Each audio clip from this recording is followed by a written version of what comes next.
passaram. Bom, vamos lá. Primeiro, a gente queria fazer essa visita ao presidente. Oi? Fala um pouquinho mais alto pra gente pegar. Mais alto? Tá bom. Abaixa o microfone da Record. Tá no meio do rosto dele o microfone. É, da Record. Podemos? Mais alto. Gente, você tá Podemos, governador. Ok? Ok? Tá bom? Podemos ir? Bom, então uma visita que a gente tinha se programado já há algum tempo para fazer. Eu queria muito transmitir meu abraço, minha solidariedade ao presidente Bolsonaro, dizer para ele que nós estamos juntos, falar do meu apreço, falar da minha gratidão e disse para ele que eu tinha uma tarefa aqui muito difícil, que era transmitir, e eu não ia conseguir me lembrar de todos os abraços que foram pedidos para eu trazer aqui para ele, a transmitir um abraço de muitas pessoas. Toda vez que eu faço um evento, lá com o nosso público em São Paulo, lá no interior, são milhares de pessoas que pedem, olha, leva o meu abraço para o Bolsonaro, transmite um abraço para ele, diz que a gente está orando por ele, diz que a gente está pedindo por ele. Então, é impressionante o carinho das pessoas. Eu queria, de certa forma, ser um pouco porta-voz desse carinho, falar do que as pessoas estão sentindo, falar da saudade que as pessoas têm dele e transmitir, de certa forma, isso para ele, o amparo. Dizer que tem uma massa de brasileiros que torce por ele, que ora por ele, que quer o melhor para ele, que tem carinho por ele, né? E eu me incluo nesses brasileiros e eu queria transmitir isso no dia de hoje. E esse foi um pouco do objetivo da visita, ver como é que ele estava, transmitir meu carinho, transmitir meu abraço, falar que ele pode contar conosco, né? Que ele vai ter sempre aqui um grande amigo. Governador, sobre a sua candidatura à presidência, ele falou alguma coisa? Olha, a gente conversa sobre isso desde 2023, que meu interesse é ficar em São Paulo. Isso aí não tem, gente, não tem controvérsia nenhuma. Eu tenho uma linha de coerência. Eu falei lá atrás que eu tenho um comprometimento com o Estado de São Paulo. Eu sou grato ao Estado de São Paulo por tudo que o Estado me deu, pela confiança que depositaram em mim. A gente tem um projeto que é de longo prazo. Nós temos planejamento aí em diversas áreas de longo prazo.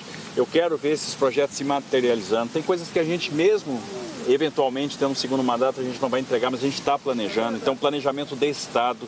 Quando você fala em política habitacional, em substituição de palafita, a gente está falando em política de longo prazo. Quando a gente fala na expansão do transporte ferroviário, a gente está falando em projeto de longo prazo. Quando a gente fala no túnel Santos-Guarujá, na terceira pista da Imigrantes, na duplicação Caraguatatuba-Ubatuba, a gente está pensando em projetos de longo prazo. São projetos que estão na prancheta que a gente vai botar para rodar. Quando a gente fala no túnel Santos, no trem Santos-São Paulo, no TIC Santos-São Paulo, a gente está falando em projeto de longo prazo. Quando a gente fala no trem São Paulo-São José dos Campos, a gente está falando em projeto de longo prazo. Quando a gente fala em fazer uma revolução na educação, a gente está falando em projeto de longo prazo. Quando a gente fala em combater os problemas do subfinanciamento da saúde com o SUS paulista, né, que está sendo lá uma revolução, a gente está falando em projetos que tem que ter continuidade. Então a gente sempre se preocupou com uma palavra que é legado. E a gente vai trabalhar para construir esse legado. O projeto nosso sempre foi São Paulo. Eu tenho um papel importante dentro de um time que é realmente cuidar desse estado, que é o maior colégio eleitoral do Brasil, e agregado à visão deste grupo, né? E o grupo tem uma tarefa importante, que é proporcionar para o Brasil um projeto diferente. A gente está vendo a situação do país, para onde o Brasil está caminhando. O Brasil tem uma crise fiscal contratada e hoje enfrenta uma crise moral. E nós temos que dar resposta para a crise fiscal, para a crise moral. Por isso precisamos de uma alternativa e nós vamos proporcionar essa alternativa como time. Eu faço parte desse time, nós estamos agregados a isso, dentro da visão que o próprio presidente tem, né? Então nunca teve isso e a gente está... É o que a gente fala desde 2023, não mudou nada. Então está apoiado Flávio Bolsonaro, candidato? Claro, sem dúvida, sem dúvida. Como eu tenho afirmado constantemente, não tem dúvida nenhuma com relação a isso. Governador?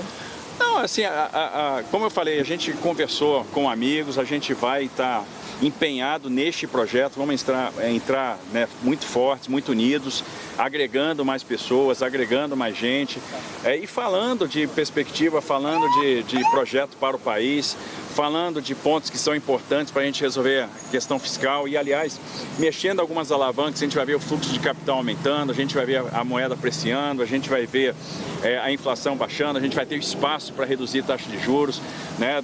E tem várias questões aí que são importantes, que vão colocar o país na direção certa. Falamos muito dos tempos em que a gente trabalhou junto, no tempo que o presidente esteve no comando do país, das realizações, da saudade que a gente tem, né, de como era bom visitar o Brasil todo, vendo as entregas, convivendo esse período com ele. Foi um período para mim muito rico, né? Então a gente precisa ver isso de novo, trazer essa alegria de volta. Ele vai ter falou- algum papel específico ele na falou candidatura sobre do a Flávio? saída, ele falou sobre a saída do governador Caiado do partido. Falou, e o presidente viu com bons olhos, o presidente elogiou o Caiado para mim, o presidente tem o apreço pelo Caiado, né, a consideração pelo trabalho que o Caiado fez ao longo da sua trajetória política. O presidente entende que é uma candidatura que soma também com esse projeto, que no final vai estar todo mundo junto contra o PT, não tenha dúvida disso.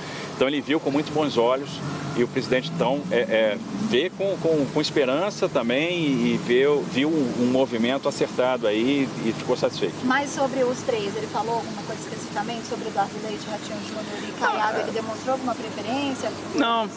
Não, ele acha que soma, né? Eu acho que quem vai estar no projeto vai somar também. Então, como ele já tinha falado antes, né, e também sendo coerente com o que ele já tinha dito, ter mais candidaturas não é um problema, eu acho que soma e no final você cria uma grande força. A exemplo do que aconteceu, por exemplo, no Chile recentemente, vocês viram esse grupo todo somado, fazendo a diferença e vencendo a eleição do segundo turno. No momento